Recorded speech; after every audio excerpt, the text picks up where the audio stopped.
이번 생에 부처님의 불법을 만난 것 자체는 그래도 내가 전생에 조금이라도 지어놓은 복이 있는 것이 아닌가라고 한번 스스로를 비춰볼 줄 알아야 됩니다. 어쨌거나 이 할머니가 막 대성통곡을 하고 있을 때 마하 가전현 스님이 싹 찾아가서 할머니 뭐가 그렇게 애통해서 그렇게 울고 계십니까? 라고 질문을 던지니까 할머니께서 이제 스님을 보고는 이제 자기가 살아왔던 얘기를 하는 거예요. 예, 어려서 뭐 노예로 태어나서 계속 뭐 흉폭한 주인 밑에서 온갖 잡일과 힘든 일만 하고 뭐 결혼도 못하고 평생 제대로 웃어본 적도 없고 하루라도 편하게 쉬어본 적도 없고 나이가 이렇게 죽을 나이가 되어서도 지금도 이렇게 고생하면서 삽니다. 저는 왜 이렇게 살아야 됩니까? 저는 왜 이렇게 가난한 겁니까? 하고 막 대성통곡을 하니까 우리 불교대로 얘기하면 다 내가 지은 업보예요. 아, 참 복을 지은 게 없구나. 전생에 업을 많이 지었구나. 그때 가전현 스님이 이렇게 얘기합니다. 그럼 할머니, 왜 가난을 팔지 않습니까? 가난을 팔아버리십시오 이러는 거예요. 아니, 가난을 어떻게 팔아요?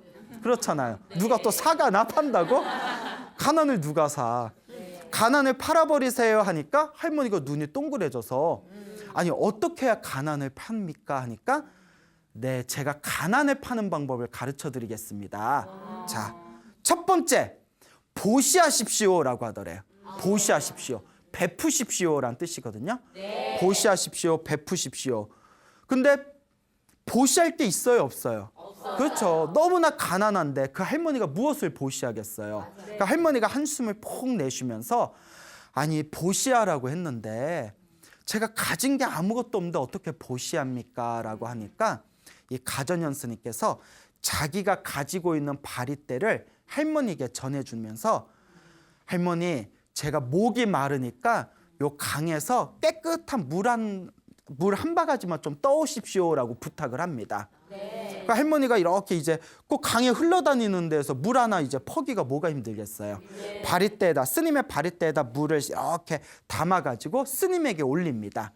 그때 스님이 거룩한 성자 아라한에게 물 한 잔이라도 정성스러운 마음으로 공양, 보시를 올리는 것은 가장 큰 보시입니다 라고 축원을 하면서 그 할머니가 올린 바리떼에 있는 물을 받아 드십니다. 그러니까 그것 자체가 보시가 된 거예요. 제가 항상 말씀드리죠. 우리가 보시를 올릴 때 가장 중요한 게 무엇이다? 예, 정성이 가장 중요하다고 했잖아요.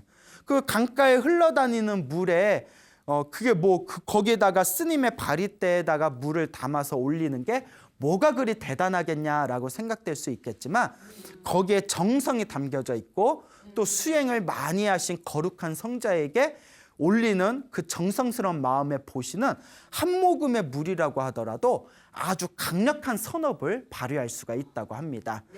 그러니까 우리가 불교 경전에서 이야기하기를 우리가 살아가면서 가난하고 돈 때문에 고생하는 것은 전생에 보시를 안 했기 때문이라고 합니다. 남에게 베풀지 않았기 때문에 살아가면서 자꾸 자기가 하는 일마다 그 재복이라고 하죠. 재물에 대한 복을 쌓아놓지 못했기 때문에 자꾸 가난하게 사는 것이다. 그래서 가난을 극복하려면 일단 보시를 많이 해야 된다. 정성스러운 마음으로 보시를 많이 해야 된다라는 그런 구절이 경전에 자주 나옵니다. 자, 가전현 스님께서 그 물을 달게 드신 뒤에 그 할머니에게 다음과 같이 이야기합니다. 집에 가시거든 집을 깨끗하게 청소를 하시고 집에서 자기 자신을 탓하거나 후회하지도 말고 남을 욕하지도 말고 깨끗하고 편안한 마음으로 염불을 하십시오. 오늘 저에게 거룩한 아라한에게 보시를 올렸고 또 집에 가서 남을 원망하는 마음 없이 자기 자신을 탓하는 마음이 없이 깨끗한 마음으로 염불을 하신다면 완전히 가난을 팔게 되실 겁니다 라고 이제 조언을 해줍니다. 그러니까 그 할머니가 이제 기쁜 마음으로 집에 와가지고 집을 이제 깨끗하게 치워놓은 뒤에 그동안 자기 자신을 나는 왜 이렇게 못났을까? 나는 왜 이렇게 팔자가 뒤숭숭할까? 자기를 탓하는 마음도 놓아버리고 남을 원망하는 마음도 다 놓아버리고 지극한 마음으로 염불을 했대요. 계속 지극한 마음으로 염불을 하다가 한밤중이 되었을 때 할머니가 갑자기 목숨이 끊기게 됩니다. 살아생전에 한번 다리도 제대로 뻗어보지 못하고 거룩한 성자를 만나서 연부하던 그날 밤에 이제 목숨이 끊기게 되었는데, 그 할머니가 살아오면서 한 번도 선업을 짓질 않았습니다. 평생 노예로 살면서 뭐 배운 게 있겠어요? 법문을 들었겠어요? 그렇지만 그날 아침에 거룩한 성자에게 한 바가지의 물을 올리고, 그리고 집에 돌아와서 깨끗한 마음으로 이제 연부를 열심히 한 그 공덕의 힘에 의해서 목숨이 끊기자마자 하늘세계 천신으로 태어났다고 합니다. 그래서 이제 하늘세계 천신으로 태어난 그 가난한 할머니와 마가전연의 이야기가 경전에 전해지고 있습니다. 그래서 마가전연이 이렇게 이야기합니다. 가난을 파는 방법은 무엇인가? 첫째, 보시하는 거고, 둘째, 기도하는 것이고, 아까 그 할머니에게 연부를 시켰잖아요. 기도하는 것이고, 세 번째, 마음을 잘 다스리는 것이다. 자기나 남을 원망하지 않고 화내지 않고 마음을 잘 다스리는 것. 그래서 보시하고 기도하고 마음을 잘 다스리는 자는 이번 생에 가난을 팔 수가 있고 자신의 운명을 바꿀 수가 있습니다. 그러니까 여러분들께서도 이렇게 부처님의 좋은 가르침을 배웠으면 그걸 좀 실천하도록 노력을 해야 됩니다. 그러니까 자그마한 거라도 보시하는 습관을 들이시고, 평소에 무엇을 많이 하시고, 기도를 많이 하시고, 그 다음에 마지막 제일 중요한 게 무엇일까요? 마음을 잘 다스리는 거. 어떻게 잘 할 수 있겠습니까? 네. 믿음이 안 가요. 이거 믿음이 안 가요. 예, 하여튼 뭐 잘 하시겠죠. 자, 어쨌거나 이 마가전연 스님께서 이와 같이 수많은 사람들을 큰 도력으로서 제도를 하게 되는데, 마가전연 스님과 얽혀있는 굉장히 재미난 이야기가 있습니다. 여러분, 남자가 여자가 되고 여자가 남자가 되는 거 보신 적 있으세요? 요새는 수술로 가능하잖아요. 트랜스젠더라고 해서. 그런데 2600여 년 전 부처님 당시에도 마하가전연 스님 때문에 트랜스젠더가 되었던 한 남자의 이야기가 있습니다. 예. 자, 그 어느 도시에 그 큰 부잣집 아들이 있었습니다. 이 큰 부잣집 아들이 있었는데 역시 전생에 복을 많이 지었나 봐요. 큰 부잣집에 태어났고 키도 크고 얼굴도 엄청 잘생겼대요. 그래서 이제 결혼을 해가지고 사랑하는 아내와 결혼을 해서 아이가 둘이 있었답니다. 아이가 둘이 있었던 그 유부남 부잣집 아들이 있었는데, 하루는 이제 친구들하고 이렇게 계곡에 목욕을 하러, 인도는 날씨가 더우니까 그 계곡에 나가서 목욕하는 게 유행이었나 봐요. 그래서 화려한 마차를 타고 친구들하고 마차를 타고 이렇게 목욕을 하려고 길을 가고 있었는데, 멀리서 마하가전연 스님이 이렇게 탁발을 들고 이렇게 길을 걷고 있는 걸 보게 됩니다. 지나가면서 봤는데, 아까도 말씀드렸지만 마하가전연 스님이 엄청나게 미남이라고 했잖아요. 그 몸이 황금빛이 날 정도로 살결이 아주 아름다웠답니다. 그런데 요 철없는 유부남 아저씨가 마하가전연 스님의 그 아름다운 살결을 이렇게 보면서 무슨 생각을 했냐면, 아우 예쁘다. 스님을 보면서, 예? 그것도 남자가 이제 남자 스님을 보면서 아우 예쁘다. 내 아내도 저렇게 아름다운 피부를 가졌으면 좋겠다. 아우 저 스님 같은 분을 내가 좀 이렇게 부인으로 삼아서 살았으면 좋겠다. 이런 철없는 생각을 일으킵니다. 그러니까 거룩하신 성자를 보고 약간 음탕한 마음을 일으켜요. 살결을 보고 약간 끼가 좀 그랬나 봐요. 그런 끼가 좀 있었나 봐요. 순간 이게 이제 업보죠. 거룩한 성자를 향해서 음탕한 마음을 일으키니까 순간 자신의 몸이 이상해진 걸 느낍니다. 그러면서 왜 이러지 하면서 자기 몸이 여자로 변하는 게 느껴져요. 이게 책에 나오는 내용이에요. 신기한 얘기죠. 이게 업보가 된 겁니다. 업보가. 그러니까 자기가 몸이 여자로 변하는 게 느껴지니까 놀래가지고 옆에 친구들도 있고 하잖아요. 막 너무나 당황스럽고 창피하고 어쩔 줄을 몰라가지고 마차에서 뛰쳐내려서 막 숲으로 도망가 버립니다. 그 친구들이 야 왜 그래 이러면서, 그 청년의 이름이 소레이아였어요. 소레이아. 이름이 소레이아 왜 이래 이러면서, 그래서 막 이제 도망을 가버렸는데, 친구들이 이제 마차에 내려와서 찾았는데도 이제 보이질 않는 거예요.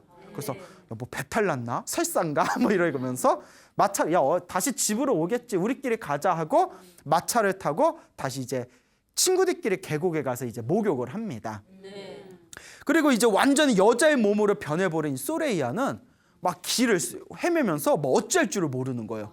어떡하지 하면서 하염없이 이제 그냥 길을 걷게 됩니다. 망상에 빠져가지고 고민하고 하염없이 길을 걷다가 저쪽에서 이제 상인들을 만나게 돼요.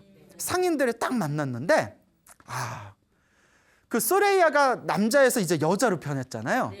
근데 여자로 변했는데 또 예뻐. 예, 맞아요. 예뻐요. 남자가 여자로 변했는데 또 하필이면 예쁘네. 상인들이 막 추근덕거리는 거예요. 아유, 네 집 아가씨요? 어디서 왔어? 이 소레이아가 이제 짜증나니까 자기도 한때 남자였잖아요. 자기 그래도 남자였는데 남자들이 막 추근덕대니까 신경 끄시오 막 이러면서. 근데 이제 집으로는 가기 뭐하고 진짜 신경 끄셔 막 이러면서 몸이 너무 피곤하니까 자기가 가지고 있던 또 부잣집 사람이었잖아요. 이제 자기가 가지고 있던 재물을 주면서 내가 지금 뭐 어디 멀리 좀 떠나려고 하는데 몸이 너무 피곤하니까 요 돈을 줄 테니까 마차에서 좀 쉬게 해주세요 해가지고 상인들이 끌고 있는 집마차에 들어가서 거기서 이제 너무 피곤해서 잠에 들어가게 됩니다.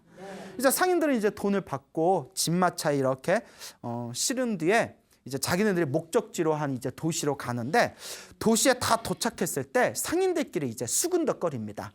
야, 보니까 저 아가씨가 홀몸인 것 같고 또 여자가 참 기가 막히게 예쁘다. 우리가 저 여자를 부잣집에 중매를 잘 서주면 중매비 좀 두둑하게 받을 것 같다. 그나마 상인들이 좀 착한 것 같죠? 그 뭐 인신매매라도 했으면 어쩔 뻔했어요. 그래도 좀 착한 상인들을 만났어요. 그것도 이제 전생에 복이 있으니까 그런 사람들 만난 거예요. 그래서 자기네들이 이제 거래하는 도시에 가서 그 집안의 큰 부자, 은행가인 집안에 아직 결혼을 못한 아들이 있었습니다. 그래서 그 부잣집의 아들을 찾아가가지고 우리가 길에서 기가 막히게 예쁜 여자를 만났는데 옷을 입은 거라든가 이야기하는 걸 보니까 그 막 나가는 집안 같지는 않고 어디 어엿한 귀족 집안, 그 부자 집안의 딸인 것 같습니다. 한번 보시겠습니까? 우리가 중매 한번 서볼까요?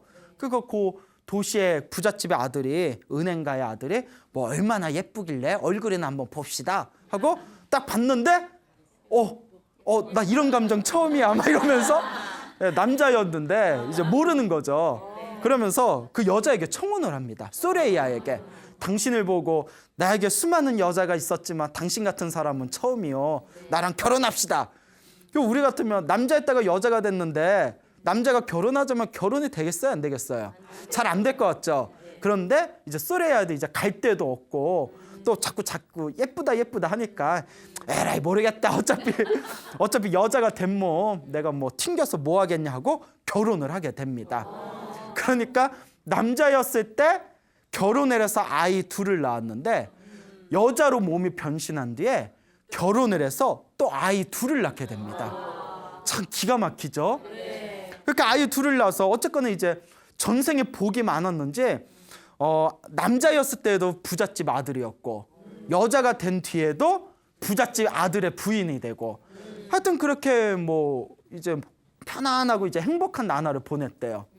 그래서 어느 날 이제 몇 년이 지난 뒤에 아이 둘을 낳고 집안의 2층 집에 위에 창문에서 이렇게 시장을 구경하고 있는데 저쪽에서 어느 상인들이 이렇게 들어오더랍니다. 큰 짐을 진 상인들이 들어오는데 그 상인들을 이렇게 보니까 그 중에 한 명이 어디서 눈이 굉장히 있더래요. 어디서 봤지 했더니 자기가 남자였을 때 친하게 지냈던 친구였던 거예요. 깜짝 놀라서 이제 하인을 불러가지고 저기 저렇게 생긴 시장에 들어오신 저렇게 키 크고 저렇게 생긴 사람 좀 데려와라. 그 얼떨결에 시봉을 받다가 질문을 던집니다. 마님 뭐 이렇게 환영을 해줘서 너무나 감사하긴 한데 어디서 많이 뵌 듯 처음 본 듯 뵌 듯한데 우리가 구면인가요? 초면인가요? 혹시 저를 아시나요? 이러는 거예요. 그 친구인 줄은 꿈에도 상상도 못하는 거죠. 네, 저는 당신을 압니다.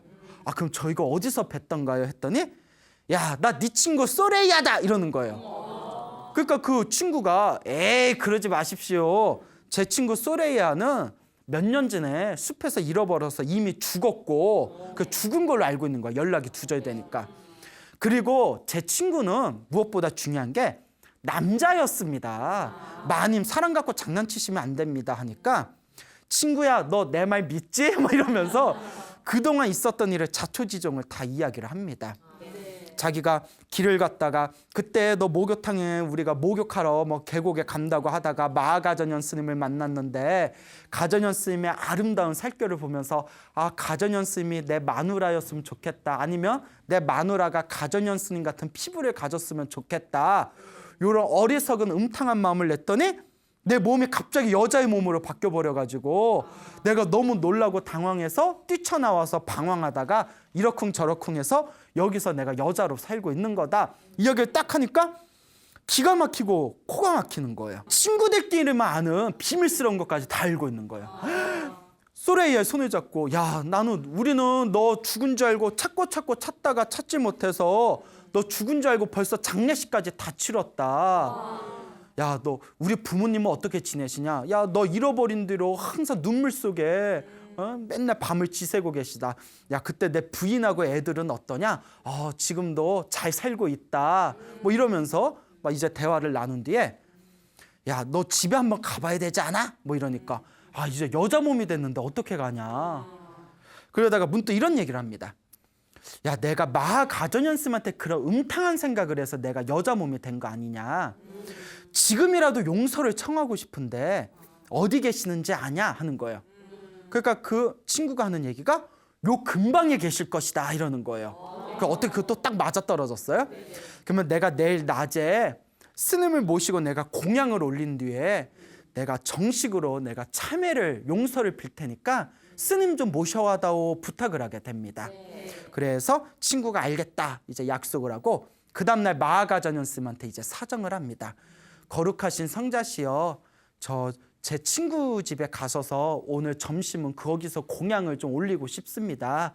공양을 좀 받아주십시오 사정을 해서 이제 그 다음날 점심에 이제 마가전현 스님이 이제 모시게 됩니다. 가전현 스님을 딱 집에 모시고 이제 여자가 된 그 소레이아가 지극정성으로 이제 공양을 올리고 시봉을 한 뒤에 공양을 다 마치고 나서 소레이아가 갑자기 스님 앞에서 무릎을 꿇고 눈물을 펑펑 흘리면서 이제 용서를 구합니다. 마가전현 스님이 깜짝 놀라서 아니 우바이여, 여자 신도를 우바이라고 하거든요. 우바이여, 어찌하여 이렇게 공양을 잘 올려놓고 나에게 용서를 구합니까? 라고 하니까 그 이제 소레이아가 그동안 자기가 겪었던 이야기들 그대로 자초지종을 이야기를 하게 됩니다. 그때 마가전현 스님께서 딱 들으시고 나서 그대의 모든 잘못을 용서하겠습니다. 그러니 당신의 그 후회하는 마음과 죄책감을 다 놓아버리십시오. 용서합니다. 라고 말이 딱 끝나자마자 소레이아가 다시 남자 몸으로 변하는 거예요. 남자의 몸으로 딱 변하니까 이제 소레이아 입장에서도 미치고 팔짝 뜰 일이에요. 이제 여기서 가정 꾸몄더니 그래서 이제 저녁에 기다리는데 남편이 왔어요. 남편이 왔는데 여보 나왔어 했는데 왜 남자가 있으니까 놀래가지고 아니 내 마누라는 어디 있고 네가 여기 있냐 이랬더니 이제 소레이아가 남편에게 자초지종을 이야기합니다. 근데 이제 남편이 진짜 호인이에요. 뭐라고 하냐, 여자였는데 남자 몸이 됐잖아요. 근데 남편이 하는 얘기가 이미 애가 둘이나 있는데 이제 와서 어쩌겠냐, 그냥 같이 살자 이러더래요. 예? 남자가 된 이제 마누라한테 그냥 전에는 부인이었지만 지금은 이제 좋은 친구로 같이 살자. 나는 얼마든지 같이 살 용의가 있다. 남자가 정말 사랑했나 봐요, 부인을. 남자가 됐는데도 다 품고 살겠다. 그러니까 이 소레이아가 한 말이 이 한 생에 남자 몸과 여자 몸을 다 살아봤더니 이제는 지긋지긋합니다. 세속 생활이 지긋지긋합니다. 그러니 우리들의 아이는 당신이 잘 보살펴 주십시오 하면서 집을 나오게 됩니다. 이제 다 지긋지긋한 거예요. 그러고 마가전현 스님을 찾아가서 머리를 깎고 출가를 하게 됩니다. 머리를 깎고 출가해서 열심히 수행을 해가지고 이제 완전한 깨달음을 얻었다라는 이야기가 전해지고 있습니다. 근데 여기에 이제 소레이아 스님이 이제 남자였던 적도 있었고 여자였던 적도 있었고 남자였을 때 아이 둘을 낳고 여자였을 때 아이 둘을 낳았잖아요. 그래서 사람들이 자꾸 질문을 던졌답니다. 남자였을 때 애들이 더 사랑스럽습니까? 여자였을 때 낳은 애들이 더 사랑스럽습니까? 뭐라고 했을까요? 여자? 예. 둘 다 사랑스럽지만 여자였을 때 낳았던 아이들이 훨씬 더 애착이 갑니다. 라는 유명한 이야기를 남겼다고 합니다. 근데 소레이아 스님이 깨달음을 얻고 난 뒤에는 사람들이 또 똑같은 질문을 던졌을 때 남자였을 때 애들이 더 좋아요, 여자였을 때 애들이 더 좋아요 라고 했을 때 깨달음을 얻은 소레이아 스님이 깨달음을 얻고 난 뒤에는 남자였을 때 애들도 싫고 여자였을 때 낳았던 애들도 싫습니다 라고 하더래요. 그 사람들이 왜 거짓말을 하지? 예전에는 여자였을 때 더 좋다면서. 그 부처님께 찾아가서 부처님께 여쭤봤더니 부처님께서 다음과 같이 얘기하십니다. 소레이아는 이제 완전한 깨달음을 얻었기 때문에 더 이상 자식과 아이들의 애착조차도 다 놓아버렸기 때문에 남자였을 때 낳았던 아이도 여자였을 때 낳았던 아이도 더 이상 집착이 없다라는 뜻으로 싫다고 표현한 것이다. 소레이아 스님은 완전한 깨달음을 얻은 성자이다라는 이야기가 지금까지 전해지고 있습니다. 여러분 너무나 신기하죠? 네. 이와 같이 우리가 일으키는 이 한 생각도 내 업에 엄청난 영향을 미치게 됩니다. 네. 그래서 오늘 마 가전현 스님의 이야기를 들었습니다. 이와 같이 우리 앞에 펼쳐진 행복과 불행이라는 것은 내가 지은 업보의 결과물입니다. 네. 그러니까 여러분들도 진정으로 행복을 원하시고 진정으로 불행을 피하고자 한다면 복과 선업과 공덕을 짓는 아름다운 삶을 사시기를 항상 마음속으로 되새겨 나가기를 바랍니다. 네. 여러분 행복해지고 싶습니까? 네. 행복한 삶을 창조하고 싶습니까? 네. 복을 지으십시오. 선업을 지으십시오. 공덕을 쌓으십시오. 복과 선업과 공덕의 힘이 여러분들을 진정한 행복의 길로 이끌어 줄 것입니다. 여기서 마치겠습니다. 소중한 나 무한 행복.